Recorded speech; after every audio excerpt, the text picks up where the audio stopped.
consagrando-nos a Ti, imploramos Tua proteção, ó presente ser aqui, concedendo Tua direção, cada vez mais e mais, mostra-nos o Teu favor, une-nos em Ti, Senhor, pelos laços do divino amor,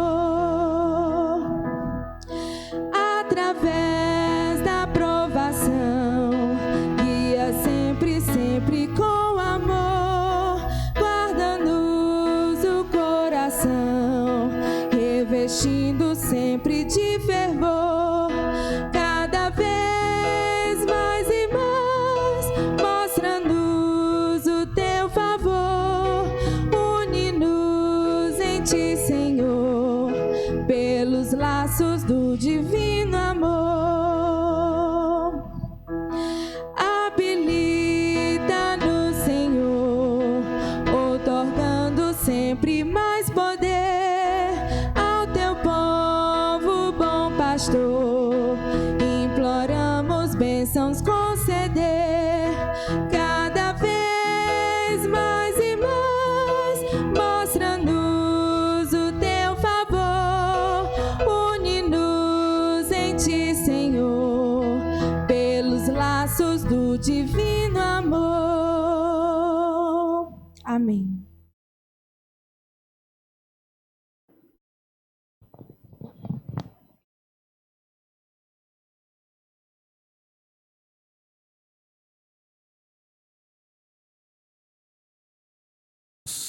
Graça e paz do Senhor.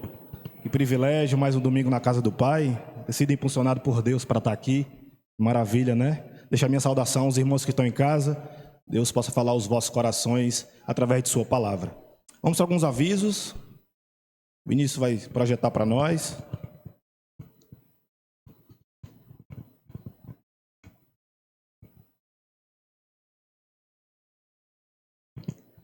GDC de jovens.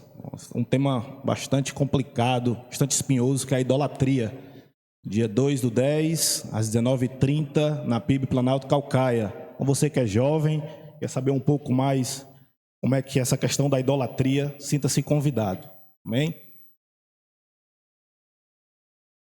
Curso de noivos, todos os domingos de outubro, às 10 horas na igreja. Inscrições com a Adileia. Então você que namora e tem o objetivo de casar, claro, venha, participe e conheça mais sobre o casamento acerca da palavra de Deus. Cantina do Ministério de Jovens. Venha tomar café da manhã conosco e ajudar o ministério. Sempre quando terminar o culto, sempre temos lanches ali no final do culto. Então você que sentir vontade de, além de comer, se alimentar, abençoar esse ministério tão importante em nossa igreja. Curso de membresia, todos os domingos às 10 horas e às 5 horas na igreja. Inscrições também com a Adileia. Você também que quer se tornar membro de nossa igreja, ser batizado, aquele que não for batizado, ser apresentado, nós temos esse protocolo aqui na igreja, então sinta-se convidado, se o Senhor falou já ao seu coração, que você dê continuidade. Amém? Vamos orar? Falar com o Senhor, curva sua cabeça, eleve seu pensamento a Deus nesse exato momento. Deus, muito obrigado por mais uma manhã na Tua santa e gloriosa presença. Que o Senhor possa falar aos nossos corações, que o Senhor possa nos incomodar, nos impulsionar para mais perto de Ti. Que saiamos daqui hoje diferente de como entramos, transformados na Tua palavra, ó Pai. Em nome de Jesus, toma esse culto nas Tuas mãos, que o Senhor possa se fazer presente do começo ao fim e falar conosco, ó Pai. Em nome e por amor de Jesus. Amém. Vamos para uma leitura bíblica e vou convidar os irmãos a lermos juntos. Se encontra lá em 1 Pedro, capítulo de número 2, verso de 9 a 10.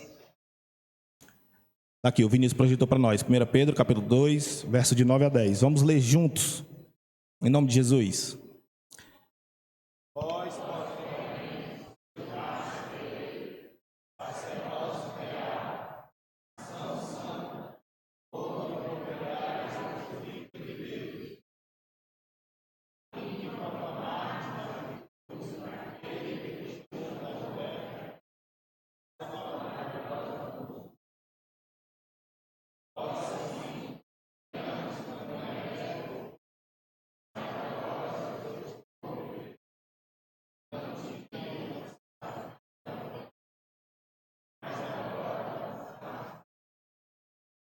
Amém. Que privilégio, irmãos. Nós somos povo de Deus. Fazemos parte desse corpo maravilhoso. Continuamos adorando ao Senhor através dos cânticos.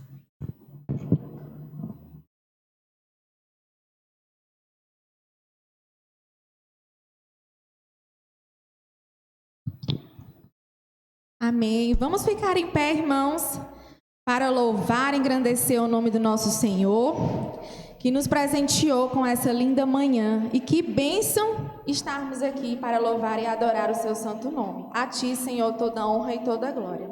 Amém? Vamos louvar.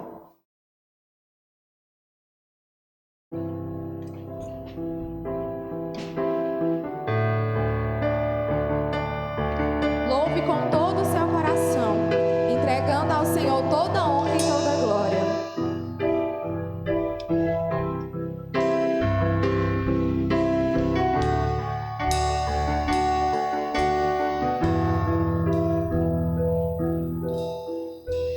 Porque dele, por ele, para ele são todas as coisas. Porque dele, por ele, para ele são todas as coisas. Porque dele, por ele, para ele são todas as coisas. Porque dele, por ele, para ele são todas as coisas. A ele a glória,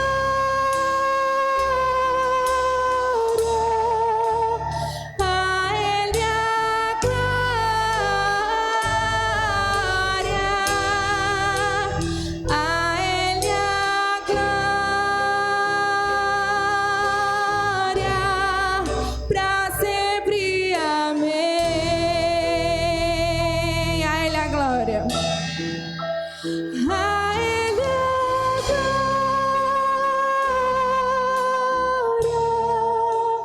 a ele a glória, a ele a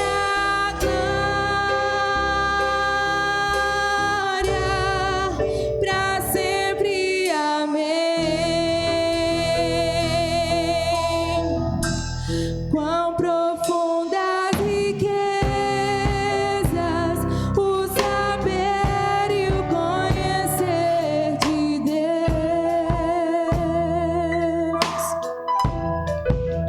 Quão insondáveis seus juízos e seus. A ele a glória. A ele a glória,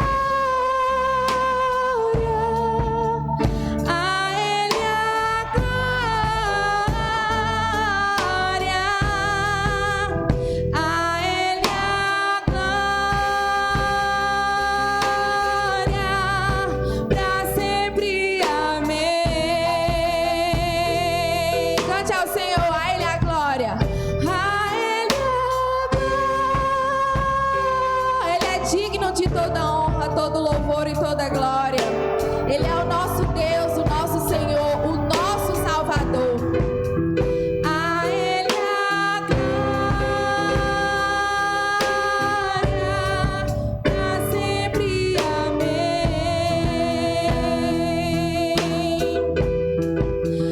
A ele a glória,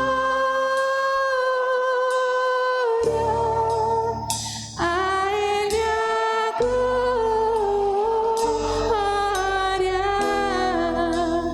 a ele a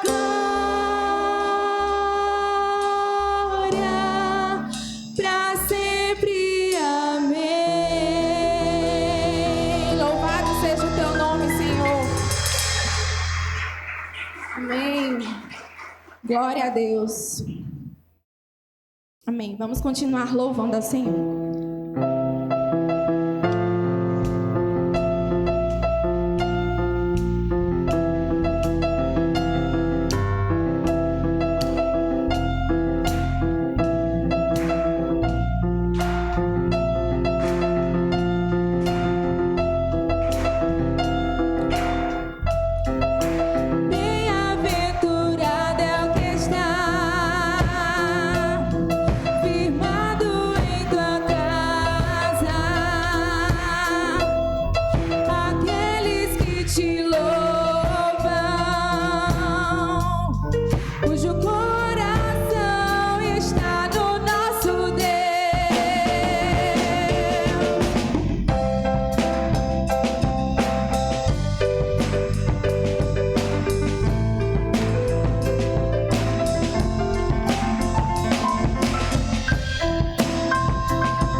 justiça de Deus, aqueles que são filhos da luz, cuja força vem do nosso Deus, que o teu reino venha sobre nós.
Amém. Glória a Deus.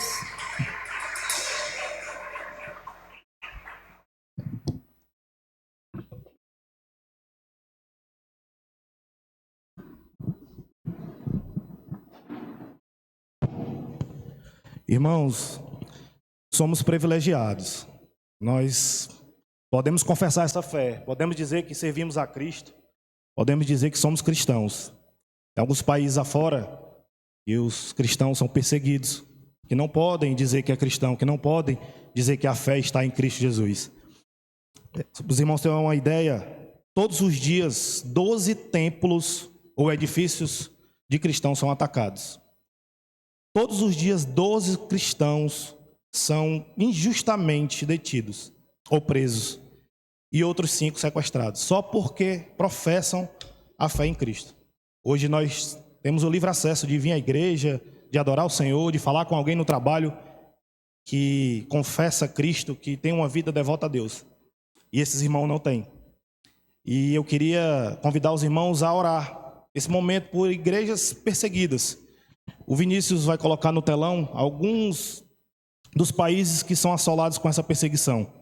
Eu queria que os irmãos tirassem 2 para colocar no caderninho de oração dos irmãos para orar por esses países, para que o Senhor possa continuar fortalecendo e quebrantar esses corações de pedra que é das pessoas que ainda não confessaram o Cristo. Amém? Curva sua cabeça, medite, fale com o Senhor. Ó Deus, a tua igreja te clama, te pedindo misericórdia, ó Pai, porque tem irmãos que não podem fazer o que nós fazemos, ter o livre acesso à igreja, ter o livre acesso com os irmãos, professar essa fé. Que teu Espírito Santo, ó Pai, recaia sobre aqueles homens, o Senhor possa quebrantar os corações, que aquelas entidades possam te servir verdadeiramente. A Bíblia fala que toda língua confessará o teu santo nome, todo joelho se dobrará, e nós cremos nela, ó Pai. Em nome de Jesus, fortalece aqueles cristãos que tentam te servir, mesmo que seja escondido, que o Senhor possa todos os dias dar a alegria da tua salvação naqueles corações, ó Pai. Que é isso que nos motiva a salvação em Cristo Jesus. Independente de qualquer circunstância, nós cremos e confessamos a Ti como Senhor das nossas vidas. Em nome e por amor de Jesus. Amém. Vamos para mais uma leitura bíblica. Se encontra lá em 1 Coríntios, capítulo número 12, versos do 14 ao 27.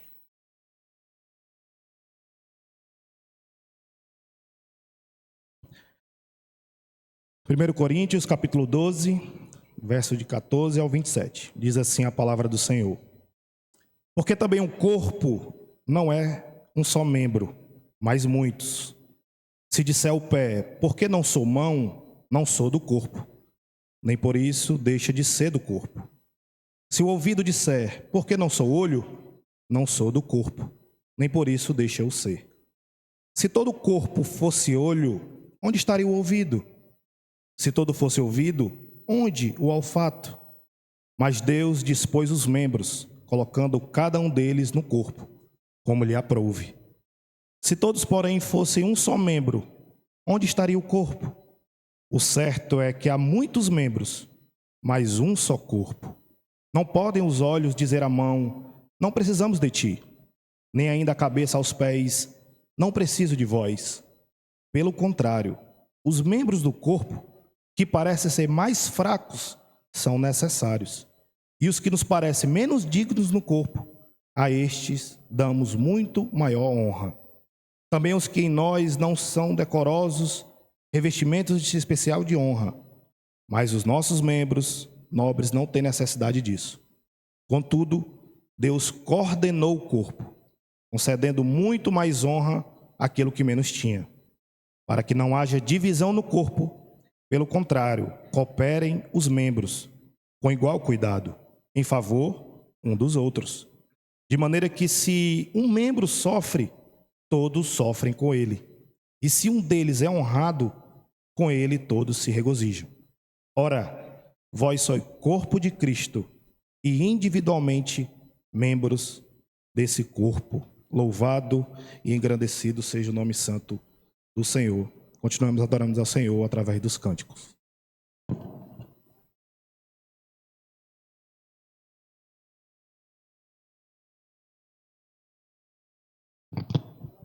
Amém. Quem puder ficar em pé novamente, para a gente louvar mais uma vez ao nosso Senhor. E o nosso Deus, irmãos, Ele cuida de uma forma especial de cada um de nós. Ele cuida do nosso coração. E muitas vezes, em meio às dificuldades, nós não conseguimos enxergar, né, o seu cuidado e o seu amor. Então, que a nossa oração seja sempre essa. Senhor, eu quero sempre olhar para Ti, manter os meus olhos fixos em Ti e confiar em Ti, entregar a minha vida e o meu coração em Ti. Cuida de mim, Senhor. Então, que a nossa oração seja sempre essa. Amém? Vamos louvar.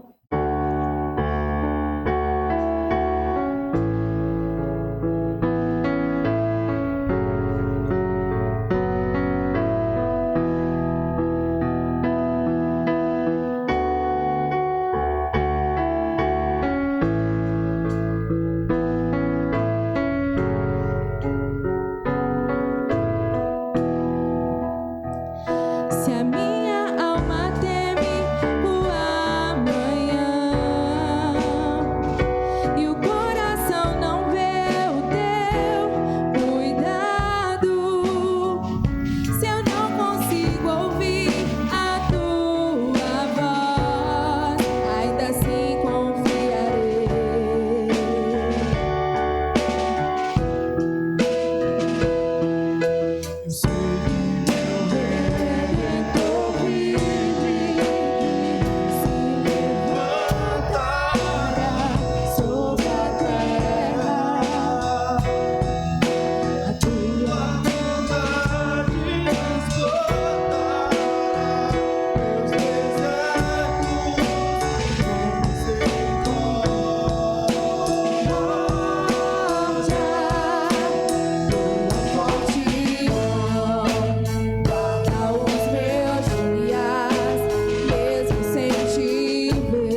Também nós somos assolados aqui no Brasil com várias ideologias e nós vamos entrar em oração também, pedindo oração pela igreja brasileira, pedir proteção ao nosso Deus, porque muitas dessas ideologias querem deturpar o que as escrituras falam, querem deturpar até mesmo a criação de Deus.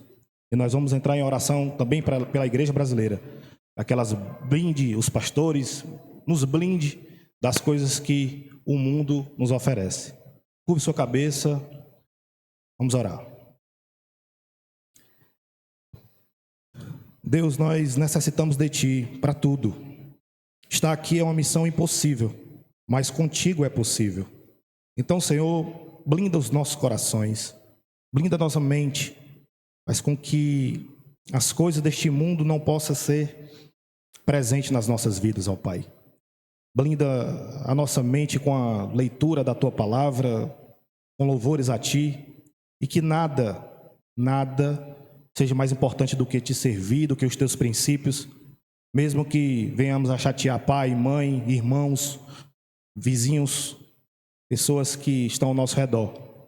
Mas creio no poder da Tua palavra, creio nas Tuas promessas e sei que a nossa felicidade é em Ti.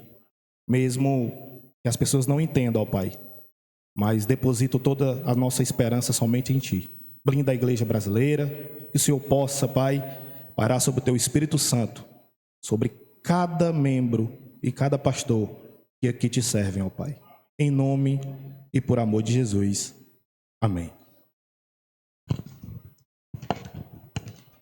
Você que está nos visitando esta manhã, a gente vai no momento ofertório. Esse é um momento para a igreja, não fique constrangido. Vamos ofertar ao Senhor, fique à vontade.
Oremos. Meu Deus, meu Pai, muito obrigado, Pai, por nos permitir estar aqui hoje em Tua casa, podendo render graças a Ti, ó Pai, por tudo que o Senhor tem feito em nossas vidas. Obrigado, Pai, pela oportunidade que nós temos de dizimar nesse momento, ó Pai, de manter a Tua obra, ó Pai, seja na igreja local, seja na Tua igreja espalhada por toda a face da terra. Seja com cada um aqui durante esta manhã, com cada um que está em casa, ó Pai, assistindo esse culto. É isso que eu te peço e te agradeço no nome de Jesus. Amém. Convidar aqui o pastor Tiago Sanches para a mensagem da palavra.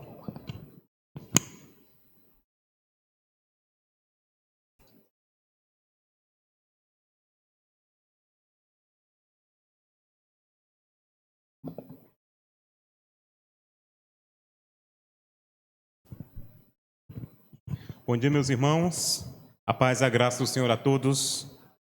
Amém. Graças a Deus. Como é bom estar na presença do nosso Deus, amanhecer, pleno domingo, adorando ao Senhor, né, meu irmão? O Senhor é bom e a sua misericórdia dura para sempre. Amém. Meus irmãos, vamos dar continuidade à nossa série de sermões da carta de Paulo aos Tessalonicenses. Então, por gentileza, abra sua Bíblia, aqueles também que nos acompanham por intermédio da transmissão do culto. Abra sua Bíblia em 1 Tessalonicenses, capítulo de número 2, verso 13 ao verso de número 16. Primeira carta do apóstolo Paulo aos Tessalonicenses, capítulo de número 2, do 13 ao 16. Vamos continuar nossa série de meditações nesse texto muito rico e útil para a igreja, uma carta voltada para uma igreja que é cativante no Novo Testamento, uma igreja que é muito elogiada, é a igreja tessalônica.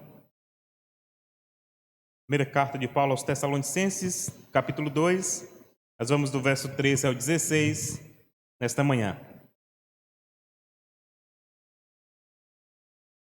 Diz assim o texto da palavra de Deus: outra razão ainda temos nós para incessantemente dar graças a Deus, é que, tendo vós recebido a palavra que de nós ouviste, que é de Deus, acolhestes, não como palavra de homens, e sim como, em verdade, é a palavra de Deus, a qual, com efeito, está operando eficazmente em vós, os que credes.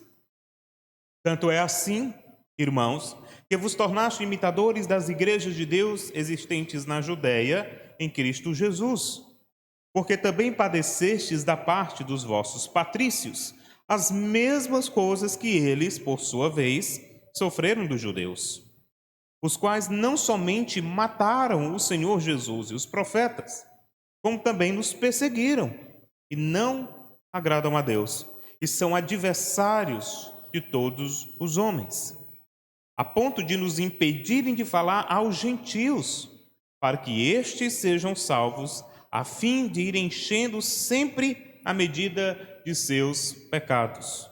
A ira, porém, sobreveio contra eles definitivamente. Amém. Somente até aqui, 1 Tessalonicenses, capítulo 2, do verso 3 ao verso de número 16. Como foi falado já nesta manhã, sobre a igreja perseguida, foi projetado aqui em nome de 10 países.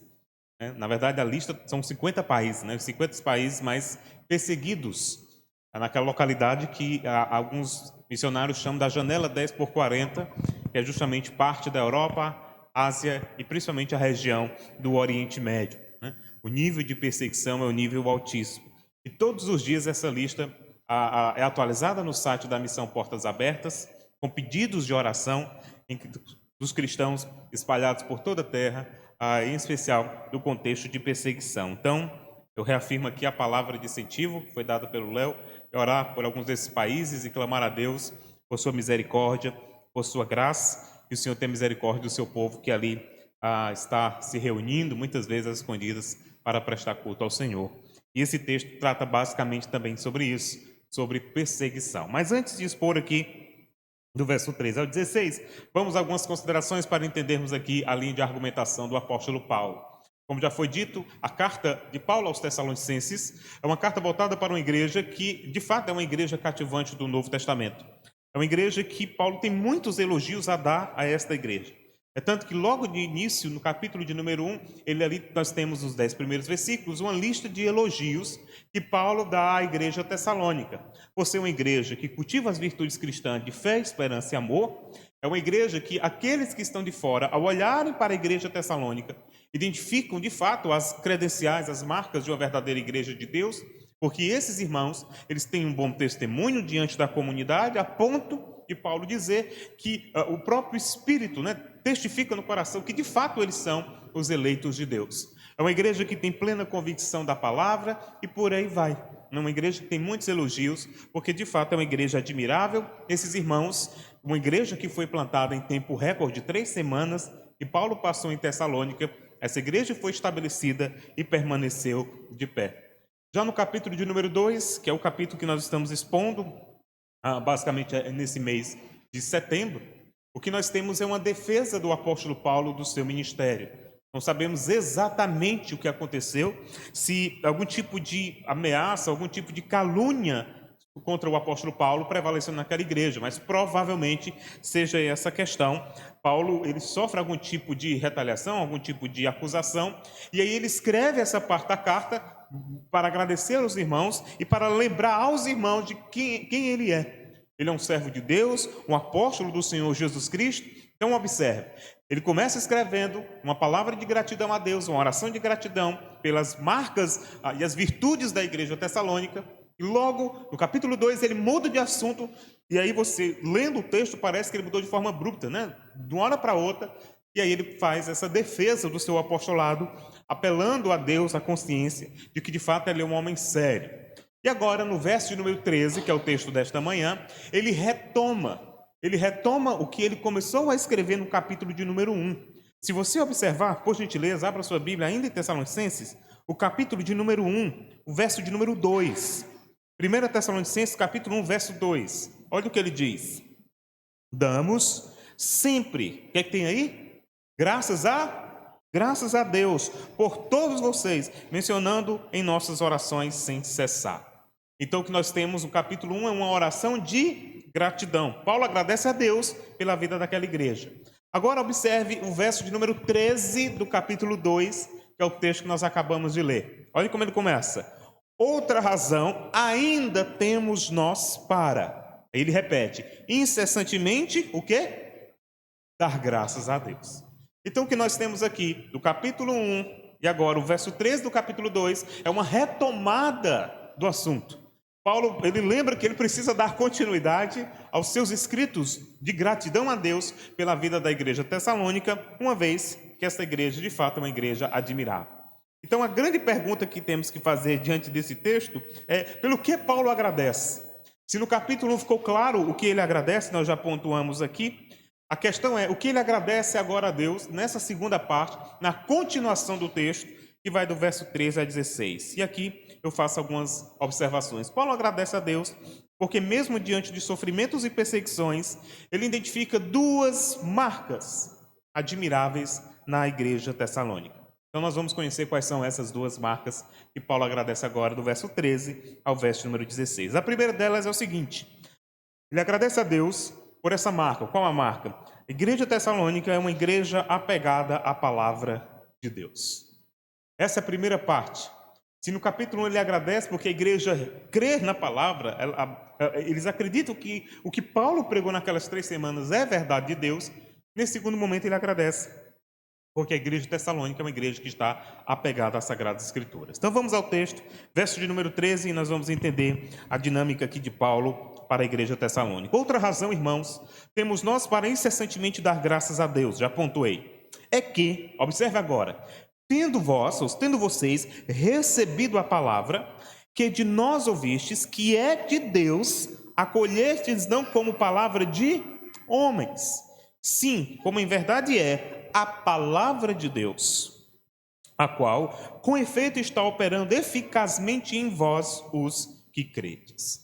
Então, Paulo deixa claro que essa é a razão da sua gratidão. A igreja tessalônica é uma igreja apegada à palavra. Observe algum jogo de palavras que Paulo menciona aqui e que faz todo sentido se nós considerarmos o que ele falou no capítulo de número 2.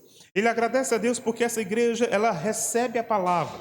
E aqui eu quero chamar a sua atenção para 3 termos que aparecem no versículo de número 13 aqui. São os verbos recebido, vem de receber, acolhestes e operando. Esses 3 termos, cada um deles tem um significado diferente. Às vezes, na leitura natural do texto, nós não percebemos o que Paulo está tratando aqui. Mas o que Paulo pontua com esses 3 termos? A primeira delas é o seguinte, ele agradece a Deus porque os irmãos tessalonicenses receberam a sua pregação, não como palavra de homens. Novamente, ele toca no termo palavra de homens. A pergunta é, por que Paulo faz questão de dizer que a igreja tessalônica não recebe a sua pregação como palavra de homem, apesar dele, o próprio apóstolo, ser o pregador da verdade?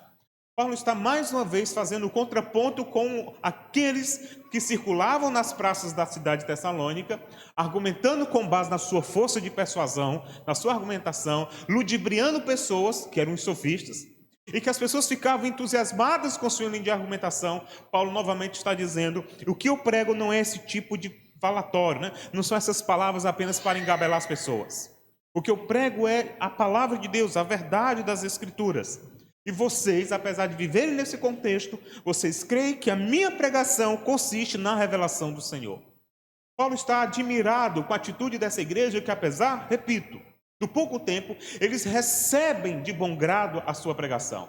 Eles recebem a pregação do Evangelho e eles creem nisso. Observe que essa expressão, no verso número 13, recebido a palavra, o termo aqui, receber, na língua grega, ele tem a conotação de uma recepção externa. Ou seja, os tessalonicenses foram receptivos à palavra. Isto é, quando Paulo pregou o evangelho, eles aceitaram de bom grado a mensagem. Em nenhum momento questionaram a palavra, mas logo creram na verdade de Deus. Paulo está dizendo que eles foram receptivos, eles acolheram, eles poderiam muito bem questionar Paulo. Quantas igrejas Paulo plantou, quantas igrejas Paulo pregou? E muitas dessas igrejas, algumas delas fizeram resistência à pregação do apóstolo Paulo, outras abandonaram no piscar de olhos a pregação de Paulo. Um exemplo eram as igrejas da região da Galácia, toda aquela região do Mar Adriático, né, onde basicamente hoje fica entre Itália e Grécia, no continente. Então o que é que nós temos ali? As igrejas daquela região que Paulo pregou, Paulo evangelizou, bastou Paulo sair que aquelas igrejas abandonaram a pregação do evangelho. E começaram a colocar em xeque se de fato Paulo era um pregador da palavra de Deus, se ele não era um falso profeta, não era um falso apóstolo. A ponto de quando ele escreve a carta aos Gálatas, ele diz assim: meus irmãos, eu estou admirado, mas olha, eu estou surpreso pelo fato de que vocês abandonaram o evangelho no piscar de olhos. E vocês abandonaram o evangelho e ainda colocaram em xeque o meu ministério. Quanto tempo eu passei com vocês pregando a palavra e bastou chegar um aventureiro qualquer e vocês logo abraçaram como se ele estivesse pregando a verdade. E agora vocês não só abandonaram a verdade, como vocês estão acreditando em tudo que se fala em nome de Deus. Ora, irmãos, o interessante é que esse texto que nós estamos meditando aqui, ele faz basicamente, vamos colocar aqui na margem dos 2000 anos, né? Já que é no primeiro século em que ele é escrito pelo apóstolo Paulo. Mas já se passaram 2000 anos na história da igreja e os desafios continuam os mesmos. Ou seja, falsos pregadores, falso evangelho que está sendo pregado por aí, e existem muitos de nós que recebem de bom grado, como se fosse uma coisa normal. Observe que precisamos ser cautelosos com aquilo que nós ouvimos em nome de Deus, porque nem tudo que é pregado em nome de Jesus vem da parte de Jesus. A palavra de Deus pregada fielmente, sim, deve ser recebida. E essa é a característica da igreja tessalônica. Eles recebem, eles são abertos àquela pregação. E eles, sabe o que acontece? Veja o que diz o texto na continuação. Eles não só recebem, mas eles acolhem a palavra. O segundo termo, a expressão acolher, se no primeiro a palavra receber traz a ideia de uma recepção externa, a palavra acolher traz uma ideia de recepção interna. Ou seja, o segundo termo enfatiza a aceitação dos tessalonicenses, que não foi superficial, mas sincera. Se no primeiro momento eles ouviram a palavra, no segundo momento eles abraçaram a palavra. Em outro sentido, o termo acolher dá a ideia de que eles internalizaram a palavra no coração. Ou seja, eles não só ouviram, né? Aquele famoso ditado, entrou no ouvido, saiu pelo outro. Não aconteceu isso na igreja de Tessalônica. Eles não só ouviram a palavra de Paulo, como eles acolheram. E a ideia de acolher é a ideia de abraçar. Quando você acolhe uma pessoa, a ideia é que você abraça uma pessoa, né? A pessoa está ali abatida, chorosa, aí você vai acolher. Como é que você faz? Você chega à próxima pessoa, você meio que dá um abraço, né? Você é caloroso, né, com a pessoa. A mesma coisa que os irmãos fizeram com a palavra de Deus aqui. Eles abraçaram as Escrituras e eles internalizaram. Essa palavra agora fazia parte do seu cotidiano, parte da sua vida. O que eu estou pontuando aqui faz todo sentido se nós considerarmos o contexto que os irmãos viviam naquele período. Eu quero lembrar para vocês um fato, nós não vamos ler o texto, eu vou apenas pincelar e vocês vão entender o que eu quero dizer. Quando Paulo chegou nessa cidade, depois de passar por Filipos, onde ele levou chibatadas, ele ficou nu em praça pública, açoitaram ele, humilharam Paulo publicamente. Ele tinha tudo para abandonar o evangelho, mas ele continua a sua viagem. Depois de Filipe, ele chega a Tessalônica. Lá em Tessalônica, a pregação do evangelho vira caso de polícia. O texto está lá em Atos 16, 17, 18, naquele percurso da segunda viagem missionária de Paulo. E acontece que agora, naquele contexto de perseguição, Paulo tem que fugir para continuar pregando o evangelho na região de Corinto, que é a próxima cidade, e a igreja continua lá em Tessalônica. O interessante é que essa carta que nós estamos meditando nesta manhã, ela foi escrita praticamente 10 anos depois, ou mais ou menos isso, não existe assim uma exatidão, quando Paulo ele escreve essa carta para os irmãos. Durante esse tempo, da primeira passagem até a carta chegar, por isso que o nome é de primeira carta, porque ele envia duas, Entre esse primeiro momento que ele pregou e fundou a igreja e o outro momento que é quando ele escreve, a igreja tessalônica viveu um contexto de muita perseguição.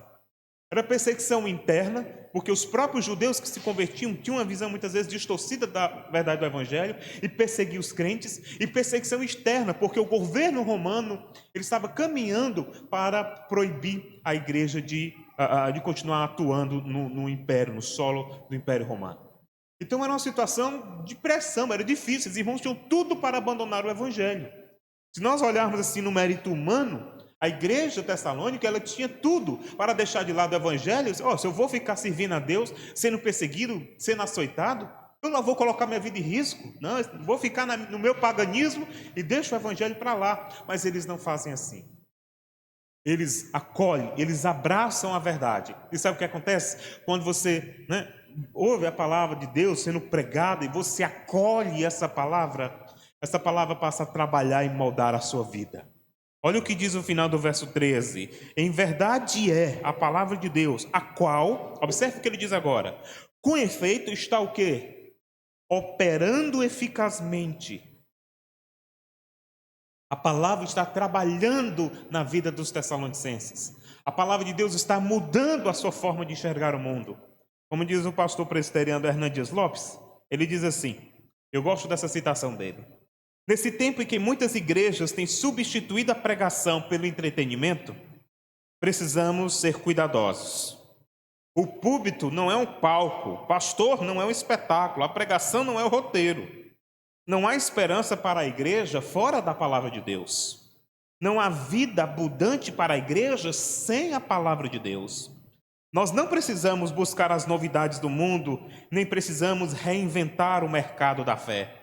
Nós precisamos buscar as finas iguarias da mesa de Deus, que estão dadas aos crentes por meio da palavra. A Bíblia é um banquete, um alimento rico, nutritivo e variado.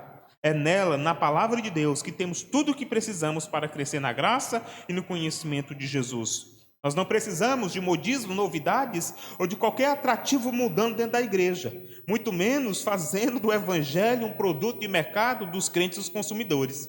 Precisamos, sim, buscar a palavra, porque ela tem poder de Deus para operar em nós. Essa é a verdade que precisa ser entendida nos nossos dias.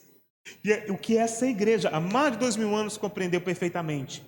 Eles ouviram a palavra, eles acolheram a palavra, e agora essa palavra estava o quê? Ela estava operando eficazmente. Deus estava mudando, Deus estava transformando, Deus estava fortalecendo a igreja tessalônica. E aqui nós chegamos a uma conclusão. Não é a hora da aplicação, geralmente faço no final, mas já precisamos pontuar aqui. Por que essa igreja suportou tanta perseguição? Por que essa igreja não abandonou a fé? Por que existem crentes que abandonam o evangelho, saem da igreja por pouca coisa?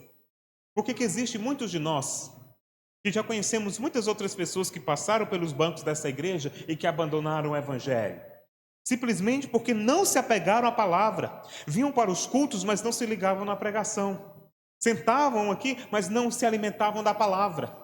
Eram escravizados pelas preocupações da vida, eram escravizados até pela própria tecnologia. Quantas pessoas no contexto de um culto como esse não conseguem se ligar na pregação porque tem que olhar alguma mensagem, tem que responder agora isso, aquilo, outro. Estão escravizados por esse sistema tecnológico que está interferindo até na sua espiritualidade.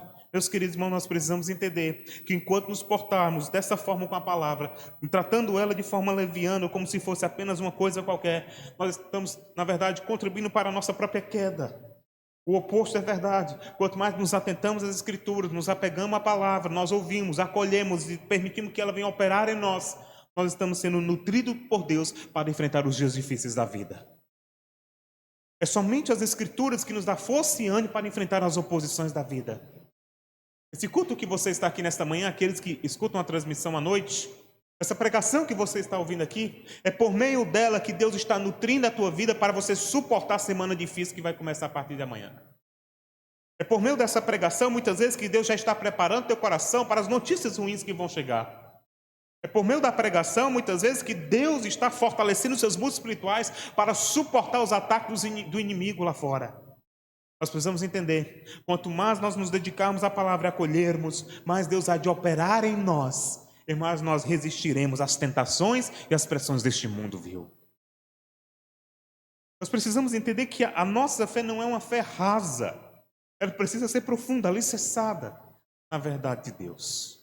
Então esse é o ponto que Paulo faz questão de dizer: eu dou graças a Deus por esta igreja, porque eles receberam, eles acolheram, e agora essa palavra opera eficazmente neles. Por isso, ao sair de casa para vir à igreja, faça uma oração: Senhor, fala comigo.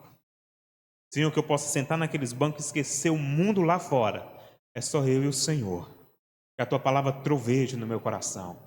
Que ela estremeça. Que o Senhor fale comigo. Até, Senhor, aquilo que eu entendo que não é momento de ouvir, mas que o Senhor já fale, para que lá na frente eu já esteja preparado. E saiba, meu querido irmão, que enquanto nós ouvirmos a palavra, nós estaremos sendo fortalecidos por Deus para enfrentar toda sorte de sofrimento e perseguição. Foi justamente esse o ponto, e é por causa desse motivo, o verso 13, que a ideia central aqui, é justamente por esse motivo que a igreja tessalônica ela enfrenta as perseguições. Por quê? Porque eles estão apegados à palavra de Deus. Uma segunda razão, uma segunda marca, como eu pontuei, de que Paulo agradece aqui, é o que está agora no verso 14 a 16, que é um desdobramento do verso 13. Se no primeiro momento ele agradece a Deus porque a igreja é apegada à palavra, no segundo momento ele agradece porque essa igreja é fiel a Deus, apesar das perseguições e sofrimentos. Vamos ao texto?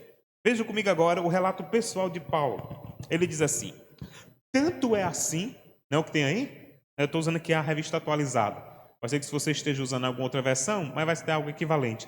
Tanto é assim, o que Paulo quer dizer com isso? Ele está dando continuidade à linha de raciocínio dele. Ele está dizendo: olha, irmãos, é pelo fato que vocês são apegados à palavra que vocês resistem. E aí ele vai continuar. Verso 14. Tanto é assim, irmãos, que vos tornaste o quê? Imitadores das igrejas de Deus existentes na Judeia. Olha que interessante. Essa carta que eu estou pregando para os irmãos é a carta de qual igreja? A igreja Tessalônica. Muito bem, os Tessalonicenses. Observe o que ele diz no 14. As igrejas de Deus existentes onde? Na Judeia. Qual é a igreja da Judeia? A igreja da Judeia é a igreja lá do território palestino. É a igreja mãe, a primeira igreja, né? Podemos dizer assim. É a igreja pastoreada por Tiago, por Pedro, os apóstolos do Senhor. É a igreja lá de Jerusalém. A igreja onde aconteceu o Pentecostes, onde os irmãos foram tomados pelo poder de Deus, falaram novas línguas, operaram milagres. É a igreja de Jerusalém. Aquela igreja é a igreja que tem em sua liderança os apóstolos do Senhor. Nós temos na liderança da igreja de Jerusalém o próprio irmão de sangue do Senhor Jesus, que é Tiago. Não que foi decapitado, mas o Tiago que escreveu a carta a Tiago. Nós temos Pedro. Nós passamos o começo do ano falando sobre Pedro aqui, né? Então nós temos Pedro, o apóstolo Pedro, que você conhece bem. Um homem de coração duro, mas também de coração quebrantado, né? É um homem que resiste às perseguições, um homem fiel a Deus, um presbítero de mão cheia. Nós temos Pedro na liderança da igreja, ou seja, nós temos em Jerusalém uma igreja admirável. E qual era o contexto da igreja de Jerusalém? Os irmãos em Jerusalém eram perseguidos? Sim, eles eram perseguidos pelos próprios patrícios, pelos próprios judeus. O próprio povo perseguia, os próprios irmãos de linhagem judaica perseguiam a igreja na Judeia. E Paulo está dizendo aqui: meus irmãos, vocês aqui na Grécia, que é Tessalônica, tá bom? É um outro lado. Se você tiver a oportunidade de ver o mapa, você vai ver a igreja na Judeia e a igreja lá pelo lado do continente, na Grécia, em Tessalônica. Paulo está dizendo: vocês aqui, vocês são imitadores e têm causado admiração lá na igreja de Jerusalém. Paulo conhecia as duas igrejas porque, como ele era missionário, ele circulava entre elas. E Paulo tinha comunhão com os irmãos de Jerusalém. E Paulo está dizendo: meus irmãos, a fama de vocês chegou até lá. Sabe o que é isso? No tempo que não tinha internet, Paulo não usava Facebook, né? Paulo não postava lá, né? Se sentindo edificado na igreja em Tessalônica. Aí Pedro e Tiago não estavam lá: vamos curtir, gente. Não tinha isso. Como é que ficava sabendo? Boca a boca, né? Circulava a conversa entre as igrejas de toda aquela região. Paulo está dizendo: meus irmãos, vocês se tornaram imitadores.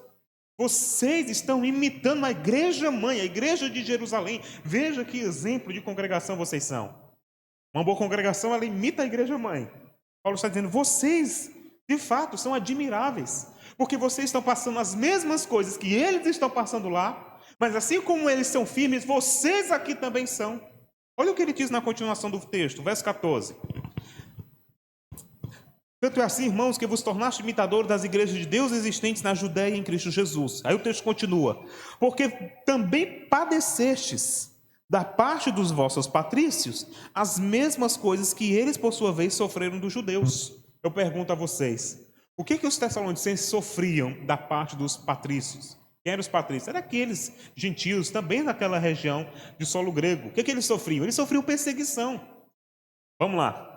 Existem muitos crentes que passam por essa experiência que eu vou contar agora, e depois que eu contar você vai entender o que eu quero dizer aqui no verso 14. Existem muitos crentes que são de origem, família católica, né? Mas não é aquele católico qualquer, não é católico mesmo, praticante, que fez lá todos os sacramentos da igreja, conhece a liturgia da igreja, está familiarizado com os dogmas da igreja, é católico de verdade, não é o meia boca que tem por aí não. Conhece. Aí ele se converte, né? Ele é alcançado por Cristo, ele começa a sofrer perseguição e oposição da própria família. Ah, fulano, agora tu é da lei dos crentes, isso, aquilo, outro. Aí você fica constrangido, aí vai para uma confraternização de família, vai para um momento daquele lá. Essa semana uma irmã chegou para mim e perguntou, pastor, o que eu faço? Eu, por quê, minha irmã? Porque me convidaram para ser madrinha, meu esposo padrinho, nós somos da igreja, e a pessoa quer que a gente sabe que não dá certo, né? E aí eu fiz as devidas considerações, né? Realmente, ser padrinho e madrinha católico requer que você jure à igreja lealdade às suas doutrinas para introduzir a criança nelas. Então, é a questão de consciência, a quem você serve, né? A Deus sua palavra, a uns dogmas de uma igreja que nós entendemos que não condiz com a verdade de Deus. É questão de consciência. Né? E aí existem muitos crentes que se convertem, são perseguidos, né? E aí são colocados de fora das convivências de família, enfim, a pressão é muito grande. E aí às vezes fica aquele clima constrangedor, né? Às vezes algum tipo de confraternização familiar, e aí as pessoas estão lá e começam, né? Ah, vamos rezar a Ave Maria agora, né? Vamos fazer uma prece, aí você está lá, o crente, a pessoa vai, faz, né? Ixi, agora não faz mais não, está negando a fé da família, de papai e mamãe, né? Papai e mamãe agora está lá no túmulo tremendo de raiva, porque agora você é crente. Aí gira toda aquela situação de constrangimento. É um nível de perseguição. Lógico, mas uma perseguição muito mais envolvida com um constrangimento. E aí muitas vezes você fica como? Você que é crente. Se você for crente mesmo, você resiste, né? Mas existem algumas pessoas que ficam assim balançadas, começam a pensar na vida, será se realmente eu sou crente? E será se eu estou de mal com Maria, né? E aí a pessoa começa a entrar em parafuso. E por aí vai. É algum nível de perseguição. Era basicamente o que acontecia aqui entre esses irmãos. Os patrícios eram aqueles que estavam familiarizados, que diziam, olha, vocês negaram a fé de papai e mamãe. Olha, vocês abandonaram a fé dos nossos antepassados. Vocês literalmente deixaram de lado a herança doutrinária da igreja da nossa família. Naquele caso não era uma igreja, era o paganismo. E aí Paulo está dizendo, mas mesmo nessas circunstâncias de perseguição e de pressão psicológica, vocês permanecem firmes, porque a palavra de Deus está em vocês. Então essa era a razão de que Paulo estava dizendo aqui, que esse nível de perseguição, lembrando que eu estou aqui tratando de uma forma mais mansa, né? Mas a perseguição em Tessalônica envolvia também muitas pancadas, prisões, né? Chibatadas em praça pública e por aí vai. Era visto muitas vezes como um crime, assim como nesses países que foram apresentados aqui. Foi apresentado aqui na lista, eu olhei ali o segundo, o Afeganistão, que está em alta aí por causa da crise lá com o Talibã. O cristianismo é uma religião ilegal no país. Se alguém foi descoberto que professa a fé cristã, o que é que acontece com ele? Chibatadas e até a morte, dependendo do nível de aproximação com o cristianismo. Então era a situação naquela região também, mas mesmo assim esses irmãos, eles estavam firmes no Senhor. E aí Paulo faz questão de dizer que eles aprenderam isso, que eles estão imitando o modelo da igreja em Judeia, que esses irmãos também viveram uma perseguição ferrenha. Qual é o nível de perseguição lá na Judeia? É o que ele diz no verso 15 a 16. Olha o que ele fala agora. Os quais não somente mataram o Senhor Jesus e os profetas. Olha a que ponto chegou a perseguição na Judeia. Eles mataram o Senhor, tiraram a vida do Senhor, é o que ele diz aqui. E não somente do Senhor, mas de mas de boa parte dos profetas de Deus. E aqui basta você conhecer um pouco de Antigo Testamento para você saber que os profetas, de fato, eles sofreram algum nível de perseguição. Verso 15. Como também nos perseguiram e não agradam a Deus e são adversário. Paulo agora está falando dele. Quando ele diz assim, olha, também me perseguiram. E olha que interessante. Paulo, um dos grandes perseguidores da igreja no livro de Atos. O perseguidor que se tornou perseguido. Paulo era esse homem. Paulo está falando aqui com propriedade, porque ele era líder de uma comitiva que perseguia os crentes. Ele que por muitas vezes olhou para aqueles crentes que estavam servindo ao Senhor na região da Judeia, e ele ficou indignado, e ele liderou o quê? Ele liderou comitivas, ele liderou guardas para perseguir os crentes. Essa história você encontra lá no livro de Atos, entre o capítulo 6 e o capítulo de número 8, principalmente o capítulo de número 8, quando Paulo dizia: olha, eu assolava a casa dos irmãos, eu entrava lá, eu assolava, eu estava lá. Vamos olhar, abra sua Bíblia por gentileza, Atos, capítulo de número 6, a priori. Atos, capítulo de número 6.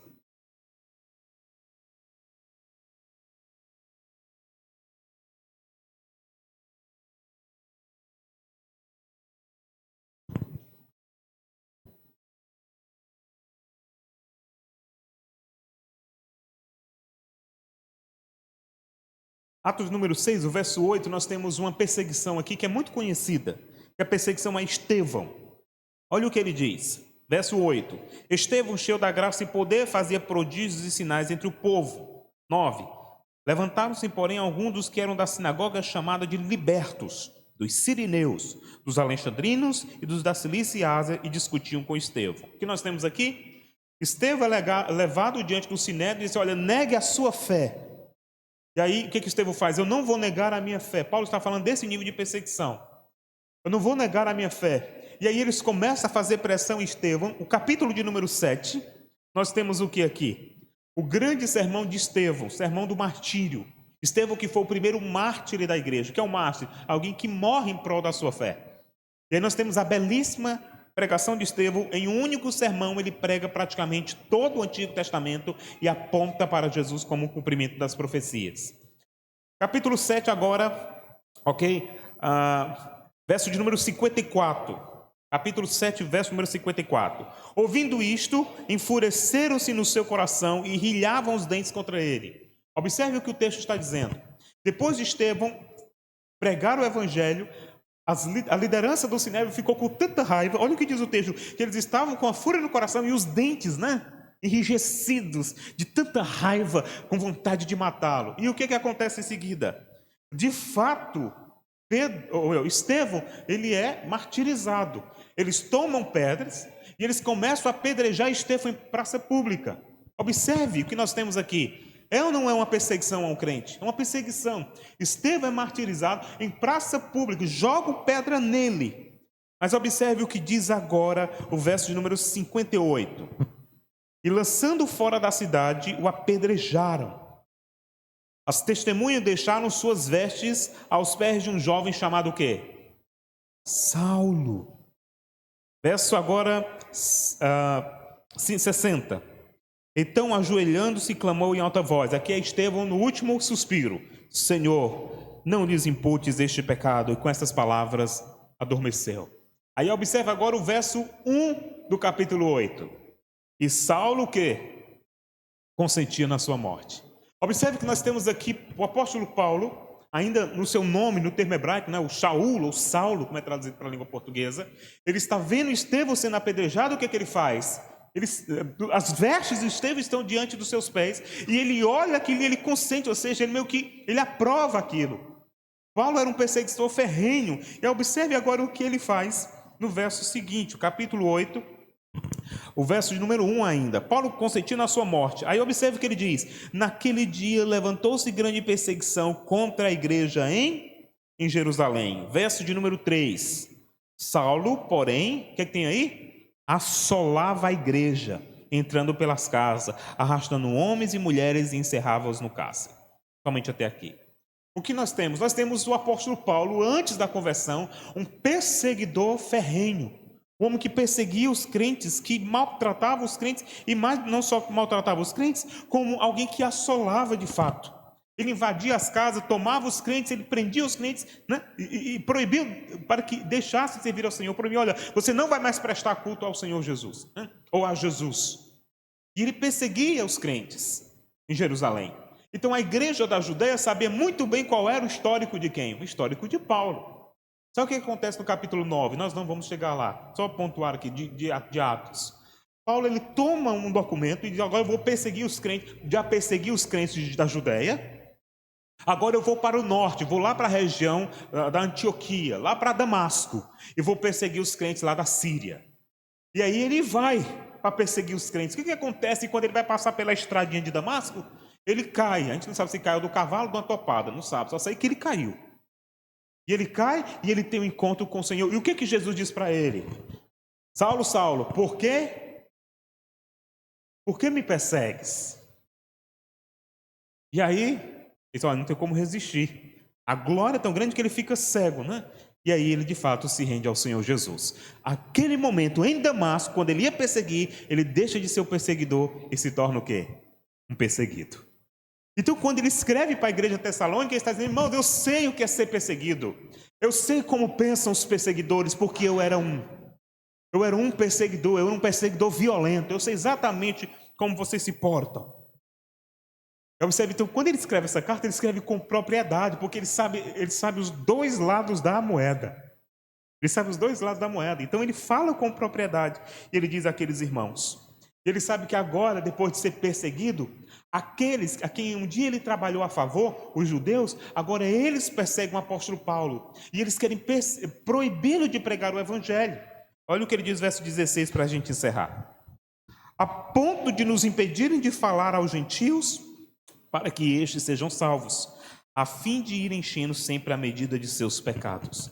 Paulo está dizendo, vejam, vocês, tessalonicenses, estão sendo perseguidos pelos outros tessalonicenses, assim como nós, na Judéia, também estamos sendo perseguidos por outros judeus. Mas em tudo isso, nós estamos resistindo à perseguição, nós estamos firmes, porque nós estamos apegados à palavra de Deus.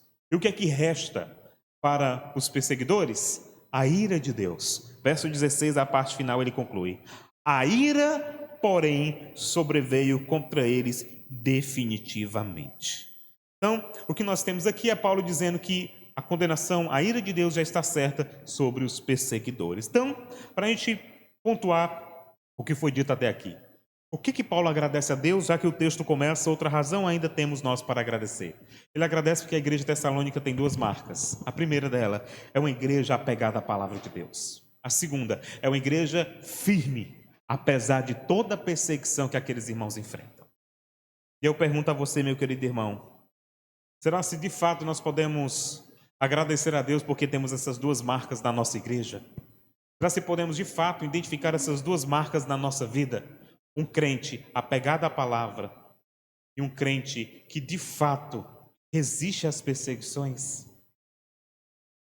Será se temos? Vamos a algumas conclusões e aí nós vamos encerrar por aqui, tá bom? Algumas lições com base nesse texto. Primeira delas, somente a palavra de Deus, ou melhor, somente na palavra de Deus, encontramos força espiritual para os dias de tribulação, sofrimento e perseguição. Somente na palavra de Deus. A palavra de Deus dentro do cristão é uma grande fonte de poder em tempos de tribulação e sofrimento. Quem aprecia devidamente a palavra, apropria-se da palavra e aplica a palavra, tem sua vida controlada e fortalecida pela palavra. Nós só estaremos aptos para enfrentar os dias difíceis quando estivermos tomados pela palavra de Deus em nossa vida. A palavra de Deus. A palavra de Deus precisa ser parte de nós. É o nosso relacionamento diário. Todo dia nós nos alimentamos. Todo dia você bebe água, pastor, não gosto, está com problema, cuidado, hein? Vai dar problema. Mas todo dia você bebe água, você se alimenta, porque você precisa, o corpo precisa, né? Eu já estou no estágio que, por exemplo, se eu passo da hora de comer, já começa a me tremer. Misericórdia, né? A idade vai chegando, né? Aí o misericórdia, né? Preciso regular isso aí. Mas todo dia nós nos alimentamos da palavra da mesma forma. Por quê? Porque todo dia nós enfrentamos tribulações, irmãos. Um dia nós enfrentamos poucas tribulações, outros dias é um dia difícil. Você amanhece assim, meu Deus, o que me espera hoje? Tem gente que nem dorme pensando no problema que já vai ter que resolver no outro dia. Então como é que você suporta essa vida que é tão cheia de altos e baixos? É a palavra de Deus que nos dá força. Se não for as escrituras, se não for a palavra de Deus diariamente, o contato diário com ela, irmãos, não tem crente que resista. Não dá. Eu tenho que ser honesto com vocês, eu não posso usar o púlpito para enganar vocês, não. Mas se não for a palavra de Deus diariamente, a gente não suporta. É tristeza, são preocupações, são abatimentos. São angústias, são notícias ruins, são enfermidades, são problemas familiares, são problemas emocionais, é a instabilidade do momento. Esse mundo está louco e ele quer nos enlouquecer, mas a única coisa que pode nos dar sanidade neste mundo de ponta cabeça é a palavra de Deus. É somente ela. Por isso que eu digo, não deixe a palavra de lado. Permita que essa palavra faça parte da sua vida. Um dos grandes batistas do passado é um homem chamado John Bunyan. Ele é escritor de um livro que acho que todo mundo já ouviu falar, O Peregrino. O famoso livro O Peregrino. John Bunyan foi um batista muito, mas muito pobre. Ele era paupérrimo, mas era um fiel pregador. Ele trabalhava com um dos ofícios que eram deprimentes em sua sociedade, que era engraxar sapatos, trabalhar com conserto de sapatos. Mas ele foi um fiel pregador. Ele enfrentava muita oposição, ele enfrentou muitas prisões, perseguições, açoites, muitos problemas de enfermidade com as suas filhas, e isso que o deixou muitas vezes abatido e muito triste. E uma vez, o grande pregador batista também, Charles Spurgeon, ensinando os seus alunos lá no seminário de pastores sobre os sofrimentos da vida cristã, ele citou o exemplo de John Bunyan para um dos seus alunos. E um dos seus alunos, parece que o questionou e disse como é que ele suportava tamanho sofrimento com uma vida tão difícil. E Spurgeon falou, porque John Bunyan era um tipo de homem que se você chegasse perto dele e usasse uma faca e o cortasse o punho, não sairia sangue, sairiam versículos, porque ele era totalmente tomado pela palavra de Deus. Foi a palavra que fez esse homem permanecer de pé. A mesma coisa Paulo está dizendo, nós precisamos levar para a nossa vida. É somente a palavra que nos dá força para enfrentar os dias difíceis. Esses países de perseguição que nós pontuamos aqui, o Léo apresentou 10, mas são 50. Fora outros contextos de perseguição, inclusive aqui no estado do Ceará. Essas cidades religiosas, tomadas por turismo religioso. Eu digo a você, meu querido irmão, por que esses irmãos permanecem de pé? Porque a palavra faz parte da vida deles. Eu me lembro na minha adolescência, quando eu comecei a ler livros de biografia cristã, eu gostava muito de ler de biografias missionárias. Eu me lembro que eu li um livro de um autor chamado Loren Cunningham, Aprendendo a Vencer usando as Táticas de Deus, onde relata várias histórias missionárias. E aí muitos missionários eram mortos, eram martirizados, e eu ficava me perguntando, será se fosse eu nesse contexto, será se eu negaria a Jesus, eu suportaria? E às vezes eu entrava em parafuso, eu olhava as histórias e dizia, rapaz, eu não sou crente. Crente é esse homem aqui, eu não sou não, mas esse aqui é, para passar o que ele passou, e ficar assim, morrer, ele é crente. E aí hoje, tempos depois, lendo, amadurecendo, eu entendi que não é a nossa capacidade. Quem nos faz nos suportar, quem nos faz ficar firmes, apesar de tudo, é a palavra de Deus em nós. Porque se for baseado na nossa força, a gente não resiste. Mas é a palavra. Por isso que eu digo, meu irmão, contra as tempestades desse mundo, somente a palavra pode nos dar a paz. Somente ela. Então, se relacione com a palavra. Como diz Harry Bridge, ouça a palavra de Deus pregada pelos pastores e mestres da igreja. E saiba que por meio disso Deus estará nutrindo as suas forças espirituais.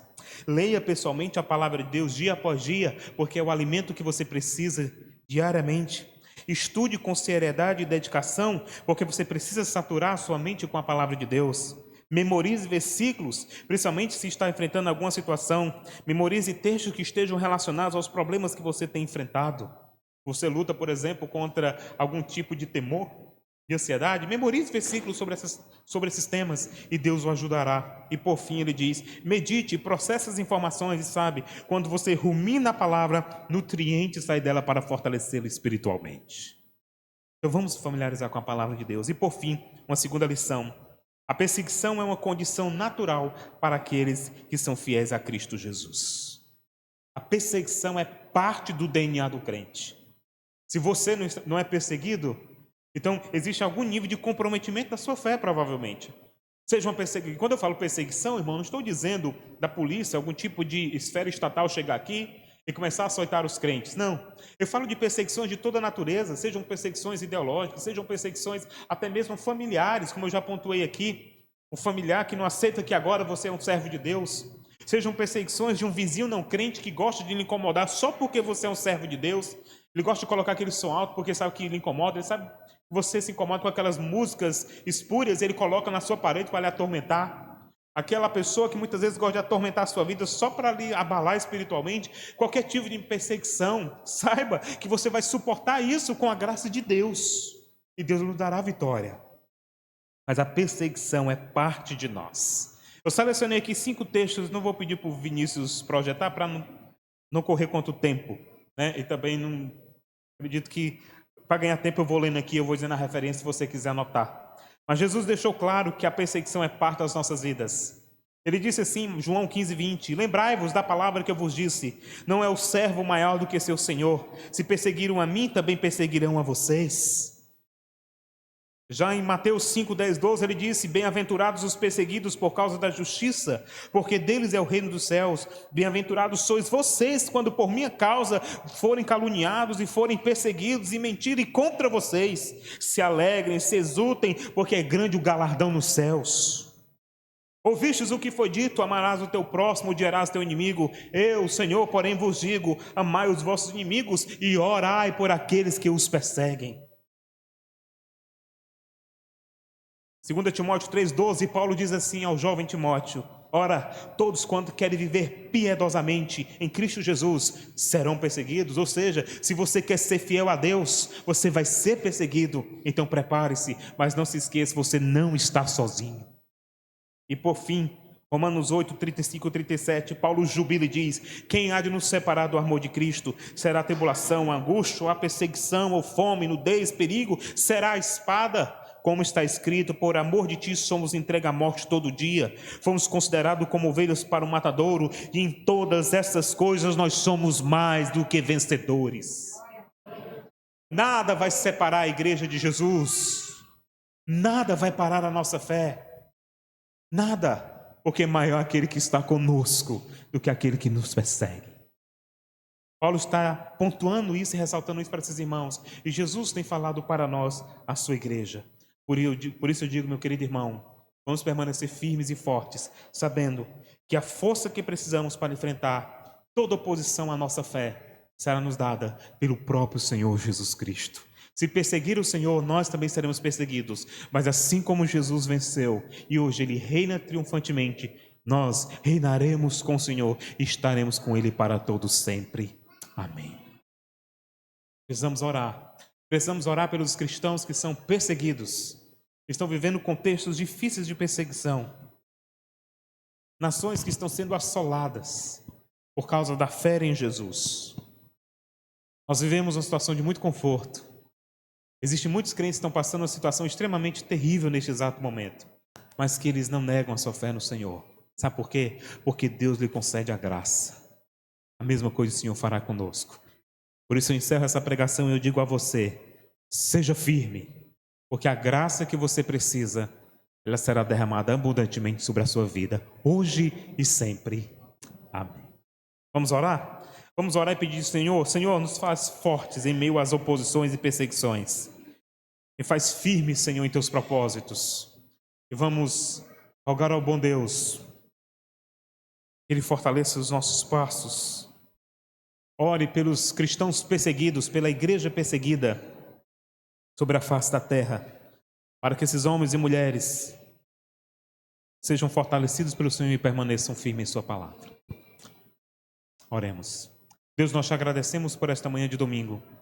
Te louvamos, porque em meio ao contexto em que vivemos, um contexto de certa tranquilidade, temos a liberdade, o privilégio de prestar culto, adorar o Senhor. Mas isso, ó Deus, não quer dizer que não tenhamos tribulação e perseguição. Sim, somos perseguidos muitas vezes por questões de convicção, porque não concordamos com as pautas deste mundo, não concordamos com as argumentações desse mundo, o que eles estão pleiteando, porque são contrárias à tua palavra. A nossa agenda é do céu, não a agenda política desse mundo. E por isso que muitas vezes somos perseguidos, somos intimidados, mas nós te louvamos, porque se o Senhor foi e hoje nós somos, é porque estamos no caminho correto. Ó Deus, nós te agradecemos por muitas vezes os opositores se levantarem contra nós, porque isso prova que estamos do teu lado, somos inimigos deste mundo. Mas ajuda-nos, ó Deus, porque somos fracos também. E muitas vezes somos abalados, ficamos entristecidos, nos sentimos pressionados por algum nível de perseguição que nos rodeia. Mas nós te clamamos nesta manhã. Fortalece-nos, ó Deus. Te clamamos por aqueles que prestam, Senhor, culto por meio dessa transmissão à noite.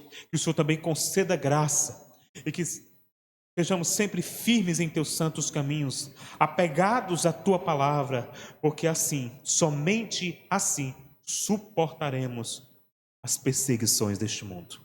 Abençoa a tua igreja e que sejamos cada vez mais fiéis ao Senhor, a ponto de que outros irmãos olhem para nós e digam: você é um modelo a ser imitado. Sê conosco, ó Deus, assim nós te rogamos, no nome santo de Jesus. Amém. Tem um louvor agora? Vamos ficar de pé, vamos cantar ao Senhor, depois louvor, eu retorno com a bênção dos apóstolos. Lembrando aos irmãos que após o culto, não se esqueça de se alimentar também fisicamente. O Ministério de Jovens preparou o café da manhã. Eu gosto muito dessas cantinas, porque ajuda também em questão do ministério, né? E é bom porque você pode também se alimentar e ter um momento de comunhão. Tá bom? Vamos louvar a Deus, em seguida eu retorno com a bênção.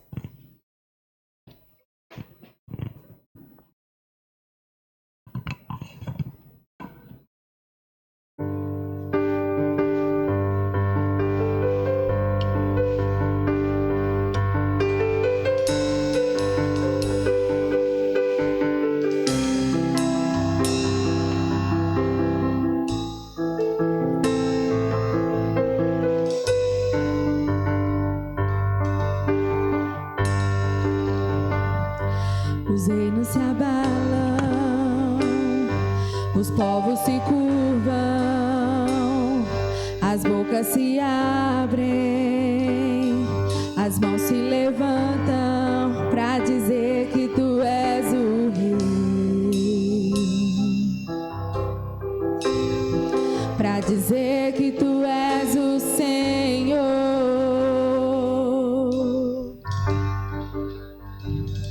Os reinos se abalam, os povos se curvam, as bocas se abrem, as mãos se levantam para dizer que tu és o Rei,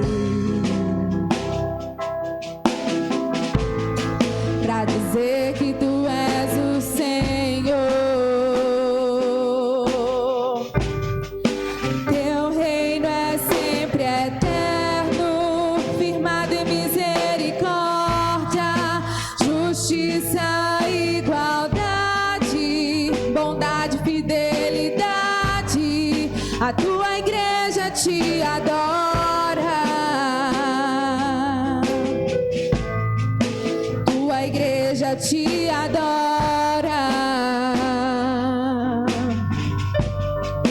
Teu reino é sempre eterno, firmado em misericórdia, justiça, igualdade, bondade, fidelidade. A tua igreja te adora, tua igreja te adora.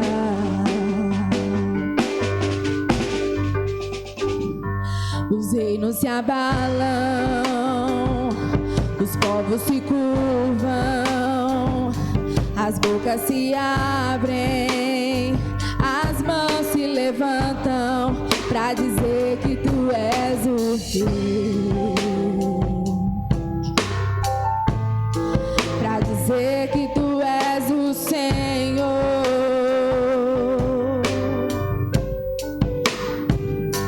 Os reinos se abalam, os povos se curvam, as bocas se abrem, as mãos se levantam para dizer que tu és o Rei, para dizer que tu és o Senhor, para dizer que tu és o Rei, para dizer que tu és o Rei, para dizer que tu és o Senhor, nosso Senhor. Teu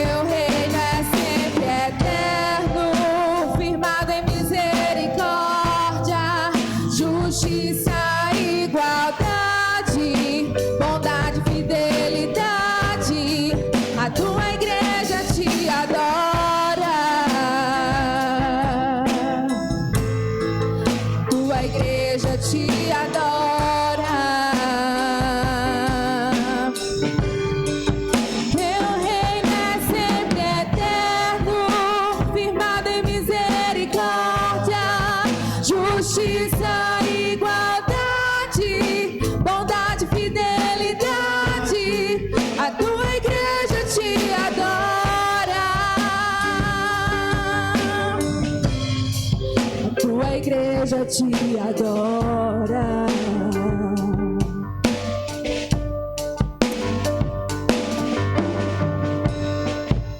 Amém. Glória a Deus.